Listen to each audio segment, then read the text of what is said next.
Good evening. Special edition തുടങ്ങുന്നു. വരുന്ന ലോക്സഭാ തെരഞ്ഞെടുപ്പിൽ ജനങ്ങൾക്കിടയിൽ വോട്ടർമാർക്കിടയിൽ ഏറ്റവും അധികം സ്വാധീനം ചെലുത്താൻ പോകുന്നത് സോഷ്യൽ മീഡിയകളായിരിക്കുമെന്ന് പഠന റിപ്പോർട്ട്. സോഷ്യൽ മീഡിയയുടെ സ്വാധീനം വ്യാപകമാകുമ്പോൾ ഇതൊരു പുതിയ വോട്ട് ബാങ്ക് സൃഷ്ടിക്കുമോ? ഈ വിഷയം സ്പെഷ്യൽ എഡിഷൻ ഇന്ന് പരിശോധിക്കുന്നു അതിഥികളുമായി. 160 സീറ്റുകളിലെങ്കിലും സോഷ്യൽ മീഡിയ തെരഞ്ഞെടുപ്പ് ഫലം നിർണ്ണയിക്കുമെന്ന് പഠന റിപ്പോർട്ട്. ഐറിസ് നോളജ് ഫൗണ്ടേഷനും internet and mobile association of ഇന്ത്യയും സംയുക്തമായി നടത്തിയ പഠനത്തിലാണ് രാഷ്ട്രീയ കക്ഷികളെ ആശങ്കാകുലരാക്കുന്ന ഈ റിപ്പോർട്ട്. കേരളത്തിലെ 9 മണ്ഡലങ്ങളാണ് ഫേസ്ബുക്ക് ട്വിറ്റർ വോട്ട് ബാങ്ക് നിർണായകമാവുമെന്ന് പഠനം ചൂണ്ടിക്കാട്ടുന്നത്.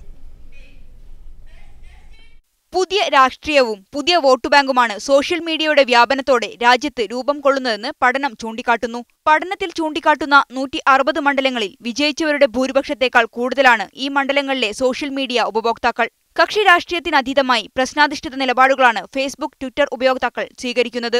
അതുകൊണ്ടുതന്നെ പാർട്ടി പക്ഷപാതിത്വം ഇവരെ സ്വാധീനിക്കുന്നില്ലെന്നതാണ് രാഷ്ട്രീയ കക്ഷികൾ അസ്വസ്ഥരാകുന്നതിനുള്ള കാരണം.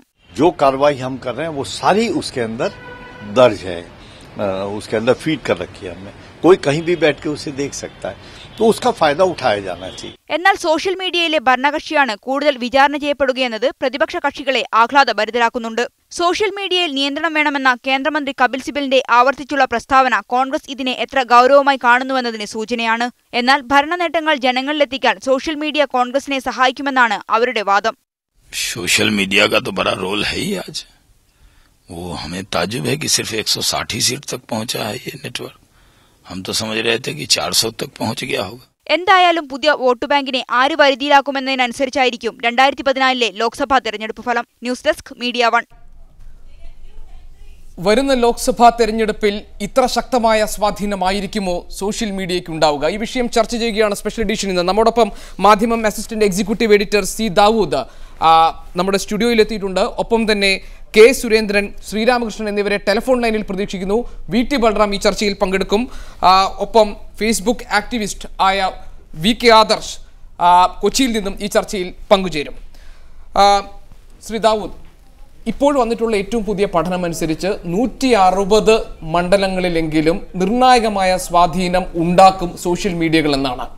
ഇത് എത്രത്തോളം നമുക്ക് മുഖവിലേക്ക് എടുക്കാൻ കഴിയും? അങ്ങനെയല്ല, 160ഓളം മണ്ഡലങ്ങളിൽ ഫേസ്ബുക്ക് യൂസേഴ്സ് കഴിഞ്ഞ വർഷത്തെ തെരഞ്ഞെടുപ്പ് മാർജിൻ്റെ നമ്പറിനടുത്ത് വരുന്നു എന്നുള്ളതാണ്. ഇവരെല്ലാവരും തെരഞ്ഞെടുപ്പിനെ സ്വാധീനിക്കും എന്ന് പറയുന്നത് പൂർണ്ണമായും ശരിയാകാനിടയില്ല. പല കാരണങ്ങളുണ്ട്. ഒന്ന്, അടിസ്ഥാനപരമായി മനസ്സിലാക്കേണ്ട കാര്യം, ഇന്ത്യയിലെ മൊത്തം വോട്ടിംഗ് പാറ്റേണിനെ സ്വാധീനിക്കുന്നതിൽ ഫേസ്ബുക്ക് യൂസേഴ്സ് അല്ലെങ്കിൽ ഈ നെറ്റിസൻസ് എന്ന് പറയുന്ന വിഭാഗം അത്ര വലിയ ഒരു സ്വാധീനം ചെലുത്താൻ പോകുന്നില്ല. കാരണം മൊത്തം ഇന്ത്യയിൽ 59% കഴിഞ്ഞ വർഷത്തെ പോളിംഗ്. അതിൽ മൊത്തം ഇന്ത്യയിലെ ഇൻ്റർനെറ്റ് പെനട്രേഷൻ എന്ന് പറയുന്നത് 2011 10.7%. ഇപ്പോൾ ഉള്ള കണക്ക് പ്രകാരം, വളരെ കൃത്യമായ കണക്കില്ലെങ്കിലും മാക്സിമം പോയാൽ 12% മാത്രമാണ് ഇന്ത്യയിലെ ടോട്ടൽ ഇൻ്റർനെറ്റ് പെനട്രേഷൻ എന്ന് പറയുന്നത്. അതിനകത്ത് അത് തന്നെ നമ്മൾ മനസ്സിലാക്കും, വളരെ സജീവമായി ഇത് ഉപയോഗിക്കുന്ന ആളുകൾ കുറയും. ഇൻ്റർനെറ്റ് പെനട്രേഷൻ തന്നെ 2 തരത്തിൽ കണക്കാക്കുന്നുണ്ട്. ബ്രോഡ്ബാൻഡ് കണക്ടിവിറ്റി ഉള്ളവർ, വല്ലപ്പോഴും ഇതിനകത്ത് പരിശോധിക്കുന്ന ആളുകൾ. സാധാരണഗതിയിൽ ബ്രോഡ്ബാൻഡ് കണക്ടിവിറ്റി ഉള്ള വളരെ കാഷ്വലായിട്ട് ഇത് ഉപയോഗിച്ചുകൊണ്ടിരിക്കുന്ന ആളുകളെയാണ് നമ്മൾ ഇതിനകത്ത് സജീവമായ ഒരു നെറ്റിസനായിട്ട് കണക്കാക്കുന്നത്. അത് വളരെ ചെറിയൊരു പെർസെൻറ്റേജ് മാത്രമേ വരുന്നുള്ളൂ. അവർ ഇന്ത്യയുടെ മൊത്തം ഒരു വോട്ടിംഗ് പാറ്റേണിനെ, ഇലക്ഷൻ പ്രോസസ്സിനെ സ്വാധീനിക്കുമെന്ന് പറഞ്ഞാൽ ഉണ്ടായിട്ടുള്ള പഠനത്തിൽ ഹൈ ഇമ്പാക്ട് കോൺസ്റ്റിറ്റ്യുവൻസികളായി പറയുന്നത് 160 എണ്ണമാണ്. ഇതിൽ മഹാരാഷ്ട്ര പോലെയുള്ള സംസ്ഥാനങ്ങളിൽ 21ഉം 22ഓളം കോൺസ്റ്റിറ്റ്യുവൻസികളിൽ ശക്തമായ സ്വാധീനം സോഷ്യൽ മീഡിയകൾക്ക് ഉണ്ടാക്കാൻ കഴിയുമെന്നാണ് പറഞ്ഞത്. രാജ്യത്തിന്റെ പൊതു തെരഞ്ഞെടുപ്പ് കഴിഞ്ഞ് പ്രധാനമന്ത്രി ആരാകും എന്ന കാര്യങ്ങളിൽ വളരെ നിർണായകമായ സ്വാധീനം ചെലുത്താൻ ഇടയുള്ള 160 കോൺസ്റ്റിറ്റ്യുവൻസികളിൽ ഈ സ്വാധീനം ഉണ്ടാകുന്നു എന്ന് പറയുമ്പോൾ സ്വാഭാവികമായും സോഷ്യൽ മീഡിയകളിലൂടെയുള്ള പ്രചാരണത്തിന് ഇനി അങ്ങോട്ട് അതിന്റെ സ്വീകാര്യത കൂടും. അതിൽ ശക്തമായ രാഷ്ട്രീയ പാർട്ടികൾ ഇടപെടുമെന്നല്ലേ അർത്ഥം? അതെ, തീർച്ചയായും സംഭവിക്കും. ഞാൻ ഇതിന് വളരെ പോസിറ്റീവായി കാണുന്ന ഒരാളാണ്. പക്ഷേ അങ്ങനെ വരണം, കൂടുതൽ ആളുകൾ ഈ സ്പേസിലേക്ക് വരണം. കാരണം നമ്മുടെ സാധാരണഗതിയുള്ള ഒരു പൊളിറ്റിക്കൽ ഡിബേറ്റിനേക്കാൾ അല്പം കൂടി ജനാധിപത്യപരമായ ഒരു സ്പേസാണിത്.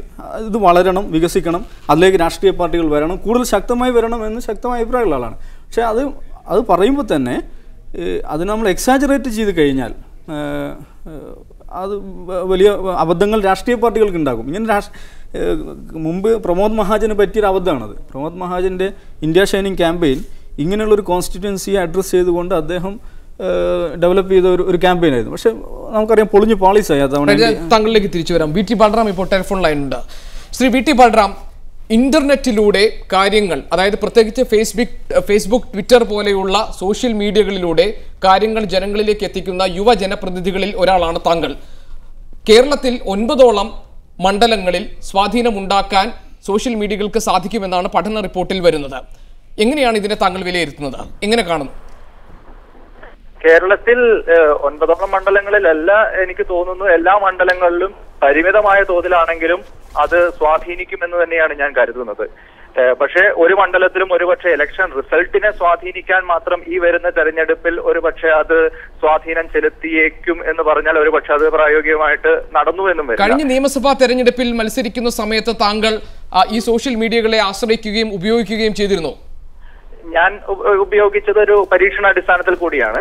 തീർച്ചയായിട്ടും അതൊരു പോസിറ്റീവ് റിസൾട്ട് ഉണ്ടാക്കിയിട്ടുണ്ട്. ഞാൻ പറഞ്ഞത് ഒരു ഇലക്ഷൻ റിസൾട്ടിനെ സ്വാധീനിക്കുന്നു എന്നുള്ള അർത്ഥത്തിൽ മാത്രമല്ല, ആ അർത്ഥത്തിൽ സോഷ്യൽ മീഡിയ ഉപയോഗിക്കുന്ന ആളുകളോ അല്ലെങ്കിൽ കമ്പ്യൂട്ടർ തന്നെ ഉപയോഗിക്കുന്ന ആളുകളോ ഇന്റർനെറ്റ് ഉപയോഗിക്കുന്ന ആളുകളോ വളരെ പരിമിതമാണ് നമ്മുടെ നാട്ടിൽ. പ്രത്യേകിച്ച് എന്റേതുപോലുള്ള ഒരു വളരെ റൂറൽ ബാക്ക്ഗ്രൗണ്ടിലുള്ള ഒരു കോൺസ്റ്റിറ്റ്യുവൻസിയിലൊന്നും അതുകൊണ്ട് വോട്ട് ഒരുപക്ഷെ വലിയ രീതിയിൽ കൂടി എന്ന് വരില്ല. പക്ഷെ എങ്കിൽ പോലും താങ്കൾ ഓർക്കുട്ട് സജീവമായിരുന്ന കാലത്ത് തന്നെ അതിൽ സജീവമായിരുന്നു. പിന്നീട് ഫേസ്ബുക്കിലും താങ്കൾ സജീവമാണ്.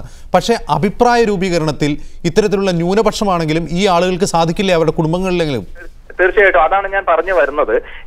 ഇത്തരത്തിലുള്ള ആളുകൾ എണ്ണത്തിൽ കുറവാണ് എന്നുള്ളത് ഒരു വശത്ത് നിൽക്കുമ്പോൾ തന്നെ ഇത്തരത്തിലുള്ള ആളുകൾ യഥാർത്ഥത്തിൽ ഒരു ഒപ്പീനിയൻ മേക്കേഴ്സ് ആയി സമൂഹത്തിൽ പ്രവർത്തിക്കുന്നുണ്ട് എന്നുള്ളതാണ് ഏറ്റവും പ്രധാനപ്പെട്ട ഘടകമായി നമ്മൾ കാണുന്നത്. അതുകൊണ്ട് തന്നെ ഇവരുടെ ഒരു ഒപ്പീനിയൻ ഒരു പക്ഷേ മറ്റുള്ളവരിലേക്ക് കൂടി അവർക്ക് വ്യാപിപ്പിക്കാനുള്ള അവസരമുണ്ട്. നമ്മൾ മനസ്സിലാക്കുന്നത് ഏറ്റവും കൂടുതൽ ചെറുപ്പക്കാരാണ് ഇതിൽ ഉപയോഗിക്കുന്നത്. ആദർശ്, സ്വാഭാവികമായി ഈ മീഡിയ വളരെ നന്നായി പരിചയപ്പെട്ടിട്ടുള്ള, അതിനെ വളരെ സമർത്ഥമായി ഉപയോഗിച്ച് പരിചയമുള്ള ഒരു വ്യക്തിയാണ് ആദർശ്. ആദർശിന്റെ കാഴ്ചപ്പാടിൽ ഇപ്പോൾ ഇവിടെ പറഞ്ഞു അഭിപ്രായ രൂപീകരണത്തിൽ ശക്തമായ സ്വാധീനം ഉണ്ടാക്കാൻ സോഷ്യൽ മീഡിയകൾക്ക് കഴിയുമെന്ന് പറഞ്ഞു. ഇത് കേറ്റർ ചെയ്യുന്നത് ഏറ്റവും കൂടുതൽ ഒരു യങ് ഏജ് ഗ്രൂപ്പിലുള്ളവരാണ്. അതായത് പുതുതായി വോട്ടർ പട്ടികയിൽ ഇടം നേടിയവരും ഈ തെരഞ്ഞെടുപ്പിൽ പുതുതായി അവരുടെ സമ്മതിദാനാവകാശം വിനിയോഗിക്കാൻ പോകുന്നവരുടെയും ഒരു വലിയ കൂട്ടം ഈ സോഷ്യൽ മീഡിയകളിൽ ഉണ്ടാകും. ശരിയായ ദിശയിൽ ഒരു രാഷ്ട്രീയ അവബോധം നൽകി അവരുടെ തെരഞ്ഞെടുപ്പ് പ്രക്രിയയെ സ്വാധീനിക്കത്തക്ക രീതിയിൽ നൈതികമായ രീതിയിൽ ഒരു ഇടപെടൽ നടത്താൻ സോഷ്യൽ മീഡിയകൾക്ക് കഴിയുമോ? ആ തരത്തിലുള്ള ഒരു പ്രചാരണം അതിൽ ഇപ്പോൾ നടക്കുന്നുണ്ടോ? ഇത് രണ്ട് രീതിയിൽ കാണണം. നേരത്തെ പറഞ്ഞതുപോലെ അഭിപ്രായ രൂപീകരണത്തിന്റെ തലത്തിൽ ഇന്റർനെറ്റിന് അതിൻ്റെതായ ഫേസ്ബുക്കിന് സോഷ്യൽ നെറ്റ്വർക്കിന് അതിൻ്റെതായ തലമുണ്ട്. ആ തരത്തിൽ അത് ഒന്നാന്തരമായി തന്നെ ഇത്തരം ചർച്ചകളിലെല്ലാം ഇടപെടുന്നുണ്ട്. ഇലക്ഷൻ റിസൾട്ടിനെ തന്നെ സ്വാധീനിക്കാൻ പറ്റുന്ന രീതിയിൽ ഒരു വലിയ ചർച്ച നടക്കും. ഇപ്പോൾ ഉദാഹരണം ദാവൂദ് ആദ്യം സൂചിപ്പിച്ചതുപോലെ 12% 15% ആകട്ടെ ഇന്ത്യയിലെ ഇന്റർനെറ്റിന്റെ പെനിട്രേഷൻ. പക്ഷേ അവരുടെ വീട്ടിൽ, ഇപ്പോൾ ഉദാഹരണത്തിന് എൻ്റെ വീട്ടിൽ അല്ലെങ്കിൽ ദാവൂദിന്റെ വീട്ടിൽ 1-2 പേര് മാത്രമായിരിക്കാം ചിലപ്പോൾ ഇന്റർനെറ്റ് സാക്ഷരരായിട്ടുള്ളത്. പക്ഷേ ആ വീട്ടിലെ തന്നെ വോട്ടിംഗ് പാറ്റേണിനെ നിയന്ത്രിക്കാൻ പറ്റുന്ന രീതിയിൽ ഇത് മാറുമെന്നുള്ള ഒരു വശം. രണ്ടാമത്തെ വശം, ഇപ്പോൾ ഇന്ത്യയിൽ ഉരുത്തിരിഞ്ഞു വരുന്ന, നമ്മൾക്ക് തന്നെ 100% ഉറപ്പാണ് ഒരു തൂക്ക് മന്ത്രിസഭയായിരിക്കും നിലവിൽ വരുന്നത്, നല്ല തൂക്ക് പാർലമെന്റ് ആയിരിക്കും നിലവിൽ വരുന്നതെന്ന്. ഇങ്ങനെയുള്ളൊരു തൂക്ക് പാർലമെന്റിൽ ഒരു 20-25 മണ്ഡലങ്ങളിലെങ്കിലും വിന്നിംഗ് മാർജിൻ ഭൂരിപക്ഷം എന്ന് പറയുന്നത് 2000 വോട്ടിൽ താഴെയാണെങ്കിൽ ആ 2000 വോട്ടിൽ താഴെ വരുന്ന മണ്ഡലങ്ങൾ ഈ പറയുന്ന എണ്ണമിട്ട 105-150 മണ്ഡലങ്ങളുള്ളിലാണ് വരുന്നതെങ്കിൽ ഫേസ്ബുക്ക് അടുത്ത തവണ അല്ലെങ്കിൽ ട്വിറ്റർ അടുത്ത തവണത്തെ തെരഞ്ഞെടുപ്പിൽ നിർണായക ശക്തി തന്നെയാണ്. കെ സുരേന്ദ്രൻ നമ്മോടൊപ്പം ചേരുന്നു. ശ്രീ കെ സുരേന്ദ്രൻ, താങ്കളുടെ പാർട്ടിയുടെ മുഖ്യമന്ത്രിയായ നരേന്ദ്രമോദി ഈ സോഷ്യൽ മീഡിയയെയും വെബ്സൈറ്റുകളെയും വ്യാപകമായി ഉപയോഗിച്ചുകൊണ്ട് പബ്ലിക് റിലേഷൻ തന്ത്രങ്ങൾ മെനയുന്നയാളാണ്. അദ്ദേഹത്തിൻ്റെ ഭരണ നേട്ടങ്ങൾ ജനങ്ങളിലേക്ക് എത്തിക്കാൻ ശ്രമിക്കുന്നയാളാണ്. എത്രമാത്രം കഴിയും ഗുജറാത്ത് പോലുള്ള സംസ്ഥാനത്ത് അല്ലെങ്കിൽ മറ്റു ഉത്തരേന്ത്യൻ സംസ്ഥാനങ്ങളിൽ BJPക്ക് അവിടുത്തെ ഗ്രാമീണ ജനങ്ങളെ സോഷ്യൽ മീഡിയകളിലൂടെ സ്വാധീനിക്കാൻ? രണ്ട് കാര്യങ്ങൾ ഇതിൽ പ്രധാനമായിട്ടും നമുക്ക് ചിന്തിക്കേണ്ടതുണ്ട്. ഒന്ന്, സോഷ്യൽ മീഡിയക്ക് ഒരു സ്വാധീനവുമില്ല എന്ന് ഇപ്പോൾ പറയാൻ ഞാൻ ആഗ്രഹിക്കുന്നില്ല. പക്ഷെ സോഷ്യൽ മീഡിയ വഴിയുള്ള പ്രചാരണങ്ങളാണ് ഇന്ത്യയിലെ തെരഞ്ഞെടുപ്പുകളെ സ്വാധീനിക്കാൻ പോകുന്നതെന്നും പറയാൻ ഞാൻ ആഗ്രഹിക്കുന്നില്ല. ഇത് രണ്ടും പ്രധാനപ്പെട്ട ഘടകങ്ങളാണ്. ഇതുവരെ TV കാണാത്തവനും ഇതുവരെ കമ്പ്യൂട്ടറിൽ ഇന്റർനെറ്റ് ഉപയോഗിക്കാത്തവനും ഒക്കെ അതാത് കാലത്തെ രാഷ്ട്രീയ സാമൂഹ്യ സാഹചര്യങ്ങൾ പരിശോധിച്ച് അവന്റെ ജീവിതാനുഭവങ്ങളിൽ നിന്നും അവൻ തെരഞ്ഞെടുപ്പിനെ എങ്ങനെ പ്രതികരിക്കണമെന്ന് ചിന്തിക്കുന്നുണ്ട്. അതേസമയം ഇന്ത്യയിലെ യൂത്ത്സിന്റെ ഇടയിൽ പ്രത്യേകിച്ചും അഭ്യസ്തവിദ്യരായിട്ടുള്ള ചെറുപ്പക്കാരുടെ ഇടയിൽ നരേന്ദ്രമോദി ഉൾപ്പെടെ ഈ രാജ്യത്ത് നടക്കുന്ന രാഷ്ട്രീയ സാഹചര്യങ്ങളെ സംബന്ധിച്ച്, വികസന പ്രവർത്തനങ്ങളെ സംബന്ധിച്ച്, ഇന്ത്യ ഏത് രീതിയിലായിരിക്കുന്നതിനെ സംബന്ധിച്ച് എല്ലാ തരത്തിലുള്ള ചർച്ചകൾ നടക്കുന്നുണ്ട്. അപ്പൊ ഇത് രണ്ടും പരസ്പര പൂരകമാണ്. ഇന്ത്യയിലെ ഗ്രാമീണ ജനതയുടെ വികാരങ്ങളെ ഒപ്പിയെടുക്കാൻ സാധിക്കുന്ന രാഷ്ട്രീയ നേതൃത്വം ആരാണോ, അതേസമയം ഇന്ത്യയിലെ അഭ്യസ്തവിദ്യരായിട്ടുള്ള കമ്പ്യൂട്ടർ സാക്ഷരരായിട്ടുള്ള ചെറുപ്പക്കാരെ സംബന്ധിച്ചിടത്തോളം അവർ ഏത് നിലയിൽ പ്രതികരിക്കുന്നു എന്നുള്ളതിനെ സംബന്ധിച്ചും രണ്ടു തരത്തിലും ഈ രാജ്യത്തെ ജനങ്ങൾ. ശ്രീ സുരേന്ദ്രൻ, നരേന്ദ്രമോദി ഉൾപ്പെടെ പല രാഷ്ട്രീയ നേതാക്കളും ട്വിറ്ററിലൂടെയും മറ്റും അവരുടെ അഭിപ്രായ പ്രകടനങ്ങൾ നടത്തുകയും ഇത് വലിയൊരു അഭിപ്രായ രൂപീകരണത്തിന് ഇട നൽകുകയും ചെയ്യുന്ന ഒരു സാഹചര്യം ഇപ്പോഴുണ്ട്. അതേ കാലത്ത് തന്നെയാണ് വ്യാജ ട്വിറ്റർ, ഫേസ്ബുക്ക് അക്കൗണ്ടുകൾ ഉണ്ട് എന്ന പേരിൽ നരേന്ദ്രമോദി ഉൾപ്പെടെയുള്ള പലരുടെയും കാര്യങ്ങൾ പല മീഡിയകളും പുറത്തു കൊണ്ടുവരുന്നത്. അതായത് തെറ്റായ രീതിയിൽ അല്ലെങ്കിൽ ഇത് ദുരുപയോഗം ചെയ്തുകൊണ്ട് ഒരു അഭിപ്രായ രൂപീകരണത്തിനുള്ള സാധ്യത കൂടി ഇത്തരം സോഷ്യൽ മീഡിയകൾ അവശേഷിപ്പിക്കുന്നില്ലേ? അപ്പോൾ എങ്ങനെയാണ് ഇത് ഒരു നീതിയുക്തമായ രീതിയിൽ തെരഞ്ഞെടുപ്പിനെ സ്വാധീനിക്കാൻ കഴിയുക? ഗോപീകൃഷ്ണൻ, ഞാൻ ഇത് തന്നെയാണ് നേരത്തെ പറഞ്ഞത്. ഇവിടെ ട്വിറ്ററിലൂടെയും ഫേസ്ബുക്കിലൂടെയും ഒക്കെ നടക്കുന്ന പ്രചാരണങ്ങളെ എത്രമാത്രം ഫലപ്രദമായി ഉപയോഗിക്കാൻ സാധിക്കുമോ, അതിന്റെ ദുരുപയോഗത എത്രമാത്രമുണ്ട്, ഈ രണ്ട് കാര്യങ്ങളെ സംബന്ധിച്ചുള്ള ചർച്ചകളോട് നടന്നുകൊണ്ടിരിക്കുകയാണ്. പക്ഷെ ഒരു കാര്യം വളരെ വ്യക്തമാണ്, അഭ്യസ്തവിദ്യരായിട്ടുള്ള ചെറുപ്പക്കാരുടെ ഇടയിൽ ഞാനിപ്പോ ഒരു കാര്യം നിങ്ങളോട് സൂചിപ്പിക്കാൻ ആഗ്രഹിക്കുന്നു. ഏറ്റവും അഗ്രസീവായിട്ട് നരേന്ദ്രമോദിക്ക് അനുകൂലമായിട്ട് പ്രതികരിച്ച നഗരങ്ങളിൽ ഒന്ന് കൊച്ചിയാണ്, നമ്മുടെ കേരളത്തിലാണ്. BJPക്ക് ഒരു MLA ഇല്ലാത്ത, ഒരു പാർലമെന്റ് അംഗമില്ലാത്ത കേരളത്തിലെ കൊച്ചി നഗരമാണ് നരേന്ദ്രമോദിയുടെ വികസന സംരംഭങ്ങളെ സംബന്ധിച്ച് നടന്നിട്ടുള്ള ഒരു സർവേയിൽ ഏറ്റവും സകാരാത്മകമായി പ്രതികരിച്ച ഒരു നഗരം കൊച്ചിയാണ്. ഇവിടെ ഇപ്പൊ എല്ലാവരും പ്രകീർത്തിക്കുന്ന ഒരു കാര്യം, ബീഹാറിലെ നിതീഷ് കുമാർ BJPയോട് വിട്ടുപോകുന്നു നരേന്ദ്രമോദി വന്നു കഴിഞ്ഞാൽ. പക്ഷെ അവിടെ നടന്ന ഒരു സർവേയിൽ നമുക്ക് വ്യക്തമാവുന്നത് നരേന്ദ്രമോദിക്ക് 64%, ബീഹാർ മുഖ്യമന്ത്രിക്ക് 16% യൂത്ത്സിന്റെയും ജനങ്ങളുടെ ഇടയിൽ. ദയവായി തുടരുക ശ്രീ കെ സുരേന്ദ്രൻ. ഇപ്പോൾ VT ബൽറാമിലേക്ക്. ബൽറാം, ഇപ്പോൾ ഈ സോഷ്യൽ മീഡിയകൾ ചർച്ചയ്ക്ക് വരാൻ തന്നെ കാരണം നമുക്കറിയാം, കഴിഞ്ഞ വർഷം തുടങ്ങിയ അന്ന ഹസാരെ തുടങ്ങി വെച്ച ഒരു ജനകീയ സമരത്തിന്റെ മാതൃകയുണ്ട്. അതിനെ ആളിക്കത്തിച്ചത് ഇത്തരത്തിലുള്ള സോഷ്യൽ നെറ്റ്വർക്കുകളാണ്. അതിനു മുമ്പ് ഓക്യുപ്പൈ വാൾ സ്ട്രീറ്റിലാണെങ്കിലും അതിനു മുമ്പുണ്ടായ അറബ് വസന്തം, ആഗോളതലത്തിൽ തന്നെ ഇത്തരം സമരങ്ങളെ ഇത്തരം സോഷ്യൽ മീഡിയകൾ ഊതിക്കത്തിച്ചിട്ടുണ്ട്. ഈ സാഹചര്യത്തിൽ കോൺഗ്രസ് പോലെ UPAക്ക് നേതൃത്വം നൽകുന്ന ഭരണകക്ഷിയായ ഒരു പാർട്ടിക്ക് ആശങ്കപ്പെടാതിരിക്കാനാവുമോ ഈ സോഷ്യൽ മീഡിയകളുടെ സ്വാധീനം?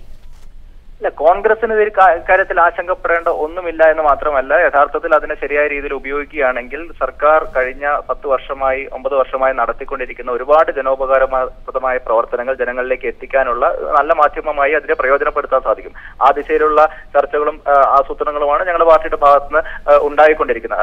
അടുത്ത ദിവസങ്ങളിൽ തന്നെ അതിന്റെ പ്രവർത്തനങ്ങൾ നമുക്ക്. പക്ഷേ ബൽറാം, അതിനിടയിൽ തന്നെയാണ് കോൺഗ്രസിന്റെ മന്ത്രിയായ കപിൽ സിബൽ സോഷ്യൽ മീഡിയകൾക്ക് മൂക്കുകയറിടണമെന്ന് വാദിക്കുന്നത്. അല്ല, ഞാനിതിൽ ഏറ്റവും പ്രധാനമായിട്ട് പറയാൻ ആഗ്രഹിച്ച ഒരു കാര്യം, ഇത് ഇന്ത്യൻ ജനാധിപത്യത്തിൽ ഒരു ഗുണപരമായ മാറ്റം ഉണ്ടാക്കും എന്നാണ് എന്റെ വ്യക്തിപരമായ കാഴ്ചപ്പാട്. കാരണം ഇന്ത്യൻ ജനാധിപത്യത്തിൽ നമ്മൾ തെരഞ്ഞെടുപ്പൊക്കെ അടുത്ത് നോക്കുമ്പോൾ തെരഞ്ഞെടുപ്പിൽ വോട്ടർമാരെ സ്വാധീനിക്കുന്നതിനുള്ള പലതരത്തിലുള്ള ശ്രമങ്ങൾ രാഷ്ട്രീയ പാർട്ടികളുടെ ഭാഗത്ത് നിന്ന് പ്രാദേശിക തലത്തിൽ വരെ ഉണ്ടാവാറുണ്ട്. അത്തരത്തിലുള്ള ദുസ്വാധീനങ്ങളാണ് പലപ്പോഴും ഇലക്ഷൻ റിസൾട്ടുകളെ യഥാർത്ഥത്തിൽ നിർണ്ണയിക്കാറുള്ളത്. പക്ഷേ സോഷ്യൽ മീഡിയയുടെ ഇപ്പോഴത്തെ ഒരു പ്രാധാന്യവും അതിന്റെ ഏറ്റവും വലിയ സാധ്യതയും എന്ന് ഞാനൊന്ന് ഇടപെടട്ടെ. ഇതിനകത്ത് നമ്മൾ സാങ്കേതിക വിദ്യയെ ഉപയോഗിക്കുകയാണ്. അതുകൊണ്ട് തന്നെ മോർഫിംഗ് ഉൾപ്പെടെയുള്ള പലതരത്തിലുള്ള കൃത്രിമങ്ങൾക്കും സാധ്യതയുള്ള ഒരു മീഡിയമാണ് ഈ ടെക്നോളജി ഉപയോഗിച്ചിട്ടുള്ള സോഷ്യൽ മീഡിയകൾ. അത് ധാരാളമായി ഉപയോഗിക്കപ്പെടുകയുമുണ്ട്. തെറ്റിദ്ധരിപ്പിക്കുന്ന തരത്തിൽ വാർത്തകളും ചിത്രങ്ങളും എല്ലാം പ്രചരിപ്പിച്ചുകൊണ്ട് ഒരു ജനത്തിൻ്റെ രാഷ്ട്രീയത്തെ, തെരഞ്ഞെടുപ്പ് രാഷ്ട്രീയത്തെ മാറ്റിമറിക്കാവുന്ന തരത്തിലേക്ക് ഇത് വളരും എന്ന് പ്രതീക്ഷിക്കുന്നത് അബദ്ധമല്ലേ? ഞാൻ നേരത്തെ പറഞ്ഞ പോയിന്റ് ഒന്ന് കംപ്ലീറ്റ് ചെയ്യാനുള്ള സമയം തന്നിരുന്നെങ്കിൽ നന്നായിരുന്നു.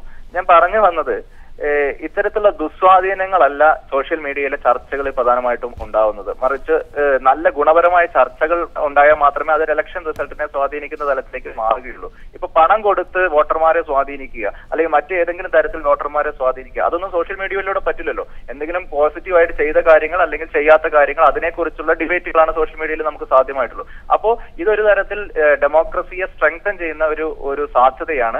അതുകൊണ്ട് തന്നെ ഇതിന്റെ ഗുണഫലം അല്ലെങ്കിൽ ഇതിന്റെ ഒരു ഇമ്പാക്ട് താങ്കളിലേക്ക് തിരിച്ചു വരാം. പി ശ്രീരാമകൃഷ്ണൻ MLA ടെലിഫോൺ ലൈനോട്. ശ്രീരാമകൃഷ്ണൻ, മുൻപ് ജനങ്ങൾക്കിടയിൽ ഇറങ്ങിച്ചെന്ന് ചുമരെഴുത്തും പോസ്റ്റർ ഒട്ടിക്കലും എല്ലാമായി അവരുടെ തെരഞ്ഞെടുപ്പ് കാലത്ത് അവരുടെ ഇടയിലേക്ക് ഇറങ്ങിച്ചെല്ലുന്ന ഒരു പ്രചാരണ രീതിയിൽ നിന്ന് വിശ്വസിക്കുകയും അത് ഫലപ്രദമായി നടപ്പാക്കുകയും ചെയ്ത CPIM ഈ പുതിയ സാങ്കേതിക രീതികളെ ഉപയോഗിക്കാൻ ഔദ്യോഗിക തലത്തിൽ തന്നെ തീരുമാനമെടുത്തിരിക്കുന്നു. സോഷ്യൽ മീഡിയകൾക്ക് വലിയ രീതിയിൽ ഈ തെരഞ്ഞെടുപ്പ് കാലത്ത് ജനങ്ങൾക്കിടയിൽ സ്വാധീനം ഉണ്ടാക്കാൻ കഴിയുമെന്ന ബോധ്യത്തിൽ നിന്നാണോ ഇങ്ങനെ ഒരു തീരുമാനമുണ്ടായത്? തീർച്ചയായും നവമാധ്യമങ്ങളുടെ സ്വാധീനവും നവമാധ്യമങ്ങൾ ഇടപെട്ടുകൊണ്ടുള്ള ജനാധിപത്യത്തെ കൂടുതൽ വികസിപ്പിക്കുവാനുള്ള പരിശ്രമവും ഇന്ന് വളരെ യാഥാർത്ഥ്യമായി തീർന്നിരിക്കുകയാണ്. ലോകത്താകമാനമുള്ള രാഷ്ട്രീയ മുന്നേറ്റങ്ങളുടെ ഏറ്റവും പ്രചോദനമായ ഒരു ഘടകം നവമാധ്യമങ്ങൾ വഴിയുള്ള സംവാദങ്ങളാണ് എന്ന് തെളിയിക്കപ്പെട്ടിരിക്കുന്നു. സ്വാഭാവികമായിട്ടും കുത്തക മൂലധനത്തിന്റെയോ കുത്തക ശക്തികളുടെയോ താല്പര്യങ്ങൾക്ക് വിധേയമല്ലാതെ ഓരോരുത്തർക്കും പത്രപ്രവർത്തകരാകാൻ പറ്റുന്ന ഒരു അവസരവും നവമാധ്യമങ്ങൾ മുന്നോട്ട് വയ്ക്കുന്നുണ്ട്. നവമാധ്യമങ്ങളുടെ ഈ പുതിയ സാധ്യത കണ്ടറിഞ്ഞിട്ടാണ് അതിന്റെ മുകളിൽ നിയന്ത്രണം വേണമെന്നുള്ള ആവശ്യങ്ങളുമായിട്ട് ചില നിയമനിർമ്മാണ പ്രക്രിയയിലേക്ക് കാര്യങ്ങൾ കടക്കുന്നത്. യഥാർത്ഥത്തിൽ നമ്മുടെ ജനാധിപത്യത്തിന്റെ 4th എസ്റ്റേറ്റ് ആണ് മാധ്യമങ്ങളെങ്കിൽ അതിന്റെ 5th എസ്റ്റേറ്റ് എന്ന് വിളിക്കാവുന്ന നിലയിലേക്ക് നവമാധ്യമങ്ങളുടെ ഭാഗമായിട്ടുള്ള ഡിബേറ്റുകൾ മാറി തീർന്നിരിക്കുകയാണ്. ലോകത്തിൽ ഒരു ചെറിയ ശതമാനം ആളുകളെങ്കിലും ഇന്ന് നവമാധ്യമങ്ങൾ വഴി രൂപീകരിക്കപ്പെടുന്ന അഭിപ്രായ രൂപീകരണ പ്രക്രിയയുടെ ഭാഗമായി നിലപാടുകൾ സ്വീകരിക്കുന്നവരാണെന്നുള്ളത് കണ്ടുകൊണ്ട് തന്നെയാണ് വിവിധ വ്യത്യസ്ത മുഖങ്ങളിൽ പ്രക്ഷോഭവും പ്രചരണവും പക്ഷേ പി ശ്രീരാമകൃഷ്ണൻ ഇപ്പോൾ പറയുന്നത് 160 മണ്ഡലങ്ങളിൽ, ഇന്ത്യയിൽ 160ഓളം ലോക്സഭാ മണ്ഡലങ്ങളിൽ അവർ ഇപ്പോൾ ജയിച്ചിട്ടുള്ള സ്ഥാനാർത്ഥികളുടെ ഭൂരിപക്ഷത്തോളം വരുന്ന സംഖ്യയാണ് ഫേസ്ബുക്ക്, ട്വിറ്റർ യൂസേഴ്സ് എന്നാണ് പറയുന്നത്. ഈ സംഖ്യ തെരഞ്ഞെടുപ്പ് ഫലത്തെ മറ്റേതെങ്കിലും രീതിയിൽ സ്വാധീനിക്കാൻ കഴിയുമെന്ന് താങ്കൾ കരുതുന്നുണ്ടോ? അത്രമാത്രം ഓവർ എസ്റ്റിമേറ്റ് ചെയ്യാനായിട്ടെന്ന് എനിക്ക് തോന്നുന്നില്ല. ഇന്നലെ ഹിന്ദു പത്രത്തിലും ഇന്ന് മറ്റു പത്രങ്ങളിലും വന്ന വാർത്ത ഞാനും വായിക്കുകയുണ്ടായി. പക്ഷെ അത്ര ഓവർ എസ്റ്റിമേഷനും ഒരു നിഗമനത്തിലെത്താൻ സമയമായിട്ടില്ല. കാരണം ഫേസ്ബുക്ക് ആയാലും ഇത്തരം നവമാധ്യമങ്ങളായാലും വളരെ അതീവ ഗൗരവമായ രാഷ്ട്രീയ സംവാദ വേദികൾ എന്നതിന്റെ അപ്പുറത്ത് ചില ആശയങ്ങൾ പരസ്പരം കൈമാറുകയും ചില നിലപാടുകൾ പരസ്പരം പറയുകയും ചെയ്യുക എന്നിടത്തേക്കാണ് എത്തുന്നത്. ദയവായി തുടരുക ശ്രീരാമകൃഷ്ണൻ. ഇപ്പോൾ സീതാവുദിലേക്ക്. സീതാവുദ്, ഫേസ്ബുക്ക് കേരളത്തിലാണെങ്കിലും ഫേസ്ബുക്ക് യൂസേഴ്സ് എന്ന് പറയുന്നത് കൂടുതലും പ്രവാസികളാണ്. ഈ പ്രവാസികളുടെ രാഷ്ട്രീയ നിലപാടുകൾ നാട്ടിലുള്ള അവരുടെ കുടുംബാംഗങ്ങളുടെ വോട്ടിങ്ങിനെ സ്വാധീനിക്കുന്നുണ്ടോ? തീർച്ചയായും പ്രവാസികളുടെ രാഷ്ട്രീയ നിലപാടുകൾ നാട്ടിലുള്ള ആളുകളെ സ്വാധീനിക്കും. കാരണം പണം കൊടുക്കുന്നവർ പറയുന്നത് മാതിരിയാണ് കുടുംബാംഗങ്ങൾ വോട്ട് ചെയ്യുക. തീർച്ചയായും സ്വാധീനിക്കും. പക്ഷേ ഞാൻ ഇതിൽ കാണുന്ന വിഷയം അതല്ല. നമ്മുടെ രാഷ്ട്രീയ നേതൃത്വം ഈ നവമാധ്യമങ്ങളെക്കുറിച്ചൊക്കെ പറയുന്നുണ്ടെങ്കിലും അവർക്ക് എത്രത്തോളം ഈ പുതിയൊരു പ്ലാറ്റ്ഫോമിനെ അതിനെ അക്കോമഡേറ്റ് ചെയ്യാൻ കഴിയുമെന്ന കാര്യത്തിൽ ഞാൻ അങ്ങേയറ്റം സംശയമാണ്. കാരണം എന്താണെന്ന് ചോദിച്ചാൽ, ഇപ്പം നേരത്തെ അജിം സൂചിപ്പിച്ചത് മാതിരിയുള്ള സൈബർ ലോസ്, നമ്മുടെ നാട്ടിൽ നിന്ന് നിലവിലുള്ള സൈബർ ലോസ്, ഒരു രാഷ്ട്രീയ വിമർശനം നടത്തിയതിൻ്റെ പേരിൽ ആളുകളെ അറസ്റ്റ് ചെയ്യുന്ന, അത്തരം പോസ്റ്റുകൾ ലൈക്ക് ചെയ്തതിൻ്റെ പേരിൽ ആളുകളെ അറസ്റ്റ് ചെയ്യുന്ന ഒരു രാഷ്ട്രീയ സാഹചര്യമാണ് ഇവിടെയുള്ളത്. അത്തരം നിയമങ്ങളാണ് നിലവിലുള്ളത്. അത്തരം നിയമങ്ങൾ നിലവിലുള്ള ഒരു രാജ്യത്ത് എങ്ങനെയാണ് ഇലക്ഷൻ്റെയൊക്കെ ഒരു പശ്ചാത്തലത്തിൽ ഭയങ്കര തീവ്രമായ സംവാദങ്ങൾ, രാഷ്ട്രീയ സംവാദങ്ങളും വിവാദങ്ങളും ഇതിനകത്ത് നടക്കും. അപ്പം ഇതിനെയൊന്നും അക്കോമഡേറ്റ് ചെയ്യാൻ കഴിയാത്ത ഒരു മാനസികാവസ്ഥ, നിയമപരമായൊരവസ്ഥ നിലവിലുണ്ട്. അതേപോലെ ഇതിനെ അക്കോമഡേറ്റ് ചെയ്യാൻ കഴിയാത്തൊരു മാനസികാവസ്ഥയും നമ്മുടെ രാഷ്ട്രീയ നേതൃത്വമുണ്ട്. ഇപ്പോൾ ലോകത്ത് മുഴുവൻ ലേണിങ്ങിനെ കുറിച്ചുള്ള സംവാദങ്ങൾ നടന്നുകൊണ്ടിരിക്കുകയാണ്. മൊബൈൽ ലേണിംഗ്, ക്ലാസ് മുറികളെ മൊബൈൽ ഫോൺ, ഇൻ്റർനെറ്റ് കണക്ടിവിറ്റിയുള്ള മൊബൈൽ ഫോൺ ക്ലാസ് മുറികളിൽ നിർബന്ധമാക്കിക്കൊണ്ടുള്ള ലേണിംഗ് പ്രോസസ്സ് ലോകത്ത് വലിയൊരു ആശയമായി വളർന്നുകൊണ്ടിരിക്കുകയാണ്. നമ്മുടെ നാട്ടിൽ എന്താണ്, ക്യാമ്പസുകളിൽ നിന്ന് മൊബൈൽ ഫോൺ നിരോധിക്കുന്നതിനെ കുറിച്ച് വളരെ യാഥാസ്ഥികമായ ചർച്ചയാണ് ഇന്ന് ഭരണ നേതൃത്വം നടന്നുകൊണ്ടിരിക്കുന്നത്. അപ്പോൾ ഇങ്ങനെ നിയമപരമായ യാഥാസ്ഥികത്വം ഇടങ്ങളിൽ ഉണ്ടാകുന്ന സംഭവങ്ങളല്ലേ. ഇന്റർനെറ്റ് എന്ന് പറയുന്നതും നമുക്ക് ലാപ്ടോപ്പുകൾ, ഇപ്പോൾ സ്മാർട്ട് ഫോൺസ് വളരെ വില കുറഞ്ഞ് നമുക്ക് കിട്ടുന്നു. ഇങ്ങനെ നമ്മൾ കുറെ കൂടി ആക്സസിലേക്ക് എത്തുകയല്ലേ ചെയ്യുന്നത്. അങ്ങനെ എത്തുന്നുണ്ട്. പക്ഷേ ഇതിനോട് ക്രിയേറ്റീവായി പ്രതികരിക്കാൻ രാഷ്ട്രീയ നേതൃത്വത്തിനോ ഭരണ നേതൃത്വത്തിനോ നമ്മുടെ നിയമവ്യവസ്ഥക്കോ സാധിക്കുന്നില്ല. തിരിച്ചു വരാം. ആദർശ്, ഇപ്പോഴുണ്ടായിട്ടുള്ള ഈ പഠന റിപ്പോർട്ട് 160 മണ്ഡലങ്ങളിൽ ഉണ്ടാകാൻ പോകുന്ന സ്വാധീനത്തെക്കുറിച്ചാണ് പറയുന്നത്. നമുക്കറിയാം ഉത്തരേന്ത്യൻ സംസ്ഥാനങ്ങളെ സംബന്ധിച്ച് ഇതെല്ലാം തന്നെ നഗര കേന്ദ്രീകൃതമായ ഇടങ്ങളിലേക്ക് ഒതുങ്ങി നിൽക്കും. ഇതിൻ്റെ ഉപയോഗവും ഇതിൻ്റെ സ്വാധീനവും വൻ ഗ്രാമങ്ങൾ, അതായത് തനി ഗ്രാമങ്ങൾ, ഉൾനാടൻ ഗ്രാമങ്ങളുള്ള ഉത്തരേന്ത്യൻ സംസ്ഥാനങ്ങളെ അപേക്ഷിച്ച് ഏതാണ്ട് ഗ്രാമങ്ങളില്ലാത്ത, അല്ലെങ്കിൽ എല്ലായിടത്തും തന്നെ നാഗരിക സ്വഭാവമുള്ള കേരളത്തിലല്ലേ ഇതിൻ്റെ സ്വാധീനം കൂടുതലായി ഉണ്ടാകേണ്ടത്. എന്നാൽ ഈ പഠനം പറയുന്നത് 9 മണ്ഡലങ്ങളിലായിരിക്കും കേരളത്തിൽ ഏറെ സ്വാധീനം, ഹൈ ഇമ്പാക്ട് ഉണ്ടാക്കുക എന്നാണ്. എന്തുകൊണ്ടാണ് ഇങ്ങനെ? ഇത് ഒന്ന് നമ്മൾ ചർച്ച പലപ്പോഴും വഴിതെറ്റി പോകുന്നതെന്ന് പറയുന്നത് ഈ ഗ്രാമീണ ഇന്ത്യയിൽ ഇത് എങ്ങനെ മാറ്റം ഉണ്ടാക്കും, ഇത് നമ്മുടെ ചർച്ച അവിടെ അല്ല. ഇത് എങ്ങനെയാണ് ഇവർ സ്റ്റഡി നടത്തി, എന്താണ് അവരുടെ സ്റ്റാറ്റിസ്റ്റിക്കൽ ടൂൾ അവർ ഉപയോഗിച്ചിരുന്നത്, ഇത് ഇക്കാര്യം കൂടി ചർച്ചയിൽ കൊണ്ടുവരുന്നത് നന്നായിരിക്കും എന്ന് തോന്നുന്നു. കാരണം ഫേസ്ബുക്ക് കഴിഞ്ഞ തവണത്തെ ഇലക്ഷൻ്റെ ഭൂരിപക്ഷം എത്രയാണ്, അവിടുത്തെ ഫേസ്ബുക്ക് പോപ്പുലേഷൻ എത്രയാണ്, അങ്ങനെയാണ് അവരൊരു 100-160 മണ്ഡലങ്ങൾ പറഞ്ഞു വെച്ച്. ഇങ്ങനെയുള്ള മണ്ഡലങ്ങൾ വരുന്ന അസംബ്ലി ഇലക്ഷനിൽ അവരുടെ അവിടുത്തെ വിന്നിംഗ് മാർജിൻ എന്ന് പറയുന്നത് 2000-5000 വോട്ടിന് താഴെയാണെങ്കിൽ നിസ്സംശയം പറയാം അത്രയും മണ്ഡലങ്ങൾ ഫേസ്ബുക്കിന് സ്വാധീനമുണ്ടെന്ന്. ഇനി രണ്ടാമത്തെ കാര്യം, ഫേസ്ബുക്ക് വഴി ചർച്ച നടക്കും എന്നുള്ളത് ഒരു വശം. രണ്ടാമത്തെ വശം, ഇപ്പോൾ ഉദാഹരണത്തിന് ശ്രീരാമകൃഷ്ണൻ അല്ലെങ്കിൽ VT ബൽറാമൊക്കെ അവരുടെ വോട്ടർമാരോട് നിരന്തരം ഫേസ്ബുക്കോ ട്വിറ്ററോ വഴി സമ്മതിക്കുന്നുണ്ട്. തങ്ങളുടെ സ്ഥാനാർത്ഥി തങ്ങളുടെ പ്രശ്നം കേൾക്കാൻ ഇന്റർനെറ്റിൽ വരുന്നുണ്ട് എന്ന് പറഞ്ഞു കഴിഞ്ഞാൽ തന്നെ, അല്ലെങ്കിൽ തങ്ങളുമായി മെയിൽ നേരിട്ട് സംവദിച്ചിട്ടുണ്ടെന്ന് പറഞ്ഞാൽ തന്നെ ഒരുപക്ഷെ അവരുടെ വോട്ടിനെ സ്വാധീനിക്കാൻ പറ്റിയേക്കാം. കാരണം നേരിട്ട് ഒരു ടച്ചുള്ള ഒരു സ്ഥാനാർത്ഥിക്ക് വോട്ട് ചെയ്യുന്നതല്ലേ കൂടുതൽ ഉചിതം. ഇത്തരത്തിലെ പലവിധ തന്ത്രങ്ങൾ അവർ പ്രയോഗിക്കാം. ഒന്ന്, ഇപ്പൊ തന്നെ വാർത്ത വന്നു കഴിഞ്ഞു, BJPയും കോൺഗ്രസും ഒക്കെ പ്രൊഫഷണൽ ടീമിനെ എൻഗേജ് ചെയ്ത് കഴിഞ്ഞു സോഷ്യൽ മീഡിയ. അതാണ് അതിലെ വസ്തുത. അതായത് ഒരു MLAയോ ഏതെങ്കിലും ഒരു ജനപ്രതിനിധി നേരിട്ട് അവരോട് സംവദിക്കുന്നു എന്നതിനപ്പുറത്ത് ഇതെല്ലാം തന്നെ ഏതെങ്കിലും ഗ്രൂപ്പുകളെ ഏൽപ്പിച്ചുകൊണ്ട് വളരെ കൃത്രിമമായി, അതായത് മറുപടി കൊടുക്കുകയും എന്നാൽ നേരിട്ട് ഇടപെടാതിരിക്കുകയും ചെയ്യുന്ന കൃത്രിമമായ തലത്തിൽ ഇത് ദുരുപയോഗം എന്ന് തന്നെ പറയേണ്ടി വരും. ദുരുപയോഗം ചെയ്യുന്ന തരത്തിലേക്ക് ഇത് മാറുന്നുണ്ട്. അപ്പോൾ ഇതിന്റെ സ്വാധീനവും ഇതിന്റെ സ്വീകാര്യതയുമെല്ലാം എത്ര കാലം നിലനിൽക്കും? അല്ല ഗോപികൃഷ്ണൻ, ഇതിനെ അങ്ങനെ കാണേണ്ട ആവശ്യമില്ല. കാരണം രണ്ട് തരം അക്കൗണ്ടാണുള്ളത്. ഒന്ന് കോൺഗ്രസ് അല്ലെങ്കിൽ CPM അല്ലെങ്കിൽ BJP ഒക്കെ നയിക്കുന്ന അവരുടെ പാർട്ടിയുടെ പേജുകൾ, രണ്ട് VT ബൽറാമിനെയും ശ്രീരാമകൃഷ്ണനെയും പോലുള്ളവരുടെ വ്യക്തിഗത പേജുകൾ അവരവർ മാനേജ് ചെയ്യട്ടെ. ഉദാഹരണത്തിന് പോസ്റ്റർ അച്ചടിക്കാൻ കൊടുക്കുന്ന പുറത്തൊരു പ്രസ്സിലല്ലേ, പോസ്റ്റർ ഡിസൈൻ ചെയ്യുന്ന പ്രൊഫഷണൽ ഏജൻസികളല്ലേ.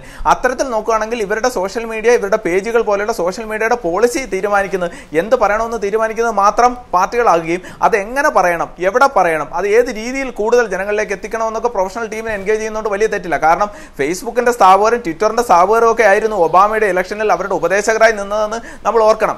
അതേ അമേരിക്കയിൽ നിന്നുള്ള ഒരു ടീം തന്നെയാണ് ഇവിടെ കോൺഗ്രസിനെ സഹായിക്കാൻ വരുന്നത്, ഈ സോഷ്യൽ മീഡിയ തന്ത്രം മെനയാൻ സഹായിക്കാൻ വരുന്നതെന്നുള്ളത് നമ്മൾ ഇന്നലെ ഹിന്ദു പത്രത്തിൽ വായിച്ച. ഇപ്പോൾ ശ്രീ K. സുരേന്ദ്രൻ, മോഡിയും കോൺഗ്രസ് പ്രൊഫഷണൽ ടീമുകളെ വെച്ചാണ് ഫേസ്ബുക്ക് ട്വിറ്റർ അക്കൗണ്ടുകൾ തെരഞ്ഞെടുപ്പിൽ പ്രവർത്തിപ്പിക്കാൻ പോകുന്നത്. മോഡി അത്തരത്തിലുള്ള പബ്ലിക് റിലേഷൻ തന്ത്രങ്ങൾ ധാരാളമായി പയറ്റുന്നുണ്ട്. പക്ഷേ പ്രശ്നം അതല്ല, ഈ സോഷ്യൽ മീഡിയകൾക്ക് മൂക്കുകയറിടാനാണ് ഭരണകൂടങ്ങൾ ശ്രമിക്കുന്നത്. BJP അധികാരത്തിലെത്തിയാൽ ഇപ്പോഴത്തെ IT നിയമത്തിലെ 16-ാം വകുപ്പ് A ഉപവകുപ്പ് റദ്ദ് ചെയ്യാൻ തയ്യാറാവുമോ? അങ്ങനെ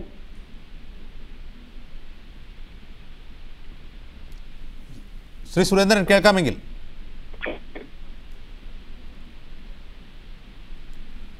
സാങ്കേതിക പ്രശ്നമുണ്ട്, തിരികെ എത്താം. ശ്രീ ആദർശിലേക്ക്.